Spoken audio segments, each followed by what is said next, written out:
Hello friends, my name is Reed. Our today's topic is adhesive capsulitis. It is also called frozen shoulder. To better understand this condition, we need to go through a bit of the anatomy of this shoulder joint. So this is the shoulder joint here. So in the left hand side picture, we can see this is a humerus, which is our upper arm bone, and we can see the scapula or the shoulder blade here. So this shoulder capsule is attaching attaching these two bones, which is humerus and scapula. So what is adhesive capsulitis? This is stiff and painful shoulder which is due to inflammation, fibrosis, scarring, and fibrosis and scarring they can be a part of the disease process, and it can actually cause a contraction of this capsule. All these things are going to affect this capsule and which will actually in turn affect the range of motion along this joint, and it is going to be very painful for these patients. There are three phases of adhesive capsulitis. The first phase is acute or freezing or painful phase. So in this phase, the main presenting problem will be pain, which can be a bit gradual onset when they are resting, but it could be very sharp pain when they're trying to move this joint.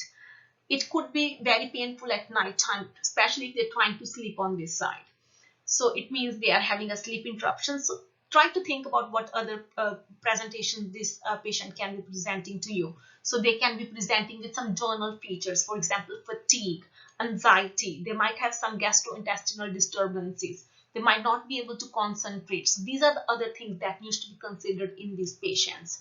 It can actually last for months, for example, on an average 9 months. Second phase is adhesive or frozen or stiffening phase. So as the pain was the main presenting problem in the first phase, in the second phase, the main presenting problem will be stiffness. It means range of motion. So the pain will start to subside in phase number 2. So the main problem is the motion, the movement along this joint. This phase can actually go up to 12 months.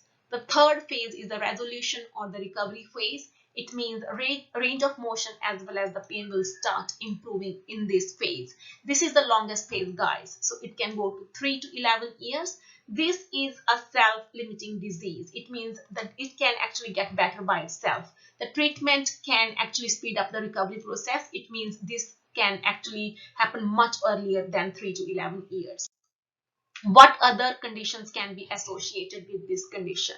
So the other things that are normally seen in these patients are diabetes mellitus. Diabetes mellitus patients have 20% high prevalence as compared to general population. Stroke, thyroid disorder, shoulder injury, trauma or surgery, arthritis, autoimmune disorders, and female sex. These are the other conditions that are associated with this condition. Diagnosis. So what is the first step we need to take for the diagnosis? So the first and very important step in diagnosing these patients is physical examination.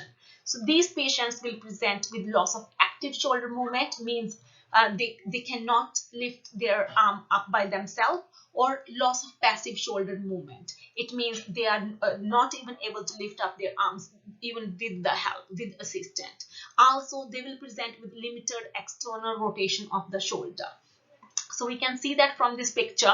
So this is a passive external rotation. It means the person is trying to help this patient externally rotate their arm.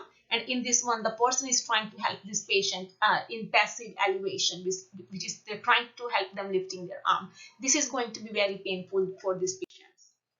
What other things in the diagnosis? X-rays. So we're trying to rule out any degenerative condition, for example, arthritis, MRI scan or arthrogram. So we will be able to see some fluid in the joint cavity, inflammation or narrowing in the rotator cuff interval. Treatment. Pain. So with the treatment, so the pain is the main presenting problem. So anti-inflammatory pain relief medications, they will help with the pain as well as with the inflammation. Physical therapy, steroid injections can help with bringing the inflammation down. Shoulder manipulation. In the shoulder manipulation, the therapist is trying to move the joint in the different direction to help loosen the tightened tissue.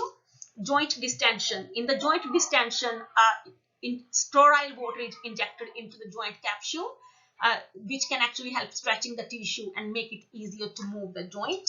And the surgery. In the surgery, the surgeon will try to move some of the scar tissue and adhesions to get so that this joint can have a better range of motion and less pain. Thank you. Hope you guys like my video. Thank you very much for watching.